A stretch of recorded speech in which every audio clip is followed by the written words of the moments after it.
Bila kita nak kongsi, nak share, pastikan betul benda yang kita share. Kalau tidak, takut kita share benda yang tak betul, benda yang sesat, benda yang haram dikongsi, dapat dosa besar kita.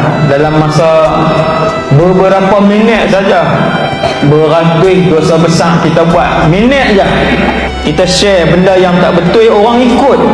Sebab tu share ni hati-hati, bukan seronok-seronok tekan share, pakai duk seronok nak forward nombor 1, siapa paling cepat sekali masuk dalam grup keluarga dia, masuk dalam grup taman, masuk dalam grup niaga tu, seronok nak share nombor 1. Hati-hati, share benda yang tak betul, benda yang sesat, akhirnya orang ikut, tak sampai sejam 500-600 dosa besar dapat.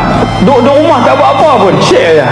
Sebab tu nak kongsi kena tengok dulu sahih atau tidak sahih.